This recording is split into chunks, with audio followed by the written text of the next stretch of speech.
The classic American dream. Quit your job, buy a van, and travel across the country with your soulmate. Sounds like the perfect Instagram-worthy adventure, right? Sunsets, road trips, and pretending you don't want to strangle each other over who left the peanut butter jar open. Except in this case, someone actually did get strangled, and let's be real, we all saw it coming.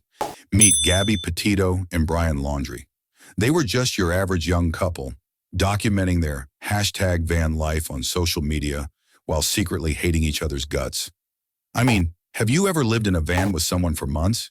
If the road trip doesn't kill you, your partner probably will. Let's rewind to the beginning.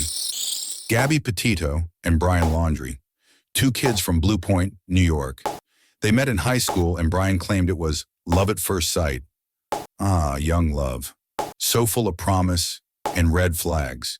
They got engaged in 2020, which should have been a sign, because nothing says we're totally ready for marriage like a pandemic-fueled romance. But hey, they had a dream. Ditch the 9-to-5 grind and embrace the #van life. They bought a 2012 Ford Transit van, converted it into a tiny home, and hit the road on July 2nd, 2021. Their plan? Yay! A 4-month cross-country trip, documenting every perfect moment on social media. The open road. Just you, your significant other, and 50 square feet of confined space. What could possibly go wrong? August 12th, 2021. The fairy tale started cracking. The couple was in Moab, Utah when police got a call about a domestic dispute. A random witness saw Brian slapping Gabby in public. Now, I don't know about you, but when your road trip starts turning into a WWE match, maybe it's time to call it quits. The cops show up, and boom, body cam footage. Gabby's crying like someone just told her there's no Wi-Fi for the next 200 miles. Brian's standing there with the smugness of a guy who knows how to gaslight his way out of any situation. And what do the police do? They decide Gabby was the aggressor and separate them for the night. Let that sink in. A witness calls 911 to report Brian hitting Gabby, and the cops decide she's the problem. Brilliant police work, folks. By late August, things got even weirder. August 27th. Gabby and Brian are spotted at the Mary Piglet's restaurant in Jackson Hole, Wyoming. Brian is reportedly arguing with the staff over the bill, and Gabby's crying again. 3 days later, on August 30th, Gabby's mom gets a final text from Gabby's phone. It says, "No service in Yosemite." Problem? Gabby wasn't anywhere near Yosemite, and that's when things got seriously sketchy. A few weeks later, Brian waltzes back home to Florida, alone, with Gabby's van. And if that's not suspicious enough, he refuses to tell anyone where she is. Gabby's family's freaking out, while Brian's parents are acting like everything's fine. They were probably like, "Oh, Brian came home early. Cool. Where's Gabby? Haha, don't worry about it." Meanwhile, Gabby's social media goes dark. No new posts, no messages, nothing. Her parents report her missing. The internet smells blood, and TikTok detectives start connecting dots faster than the actual police. September 19th.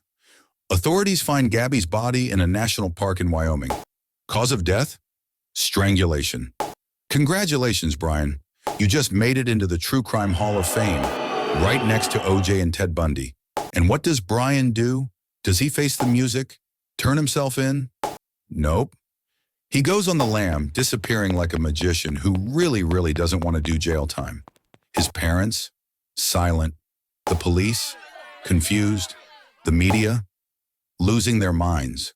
For weeks, the FBI searches for Brian.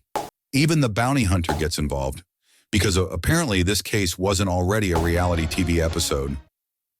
October 20th.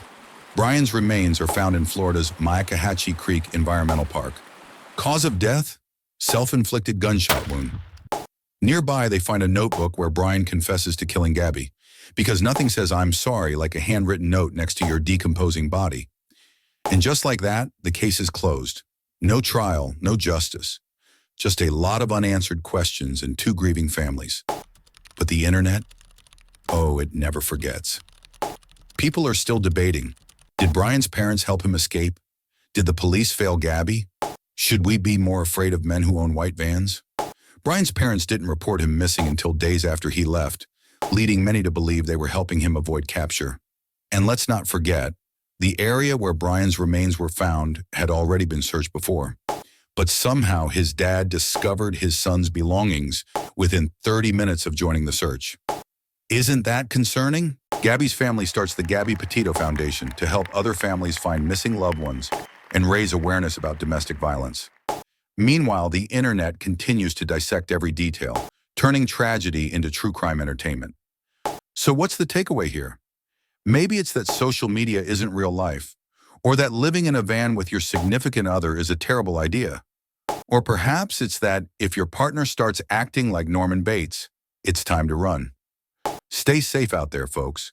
And remember, if your relationship looks perfect on Instagram, it might just be a filter away from disaster.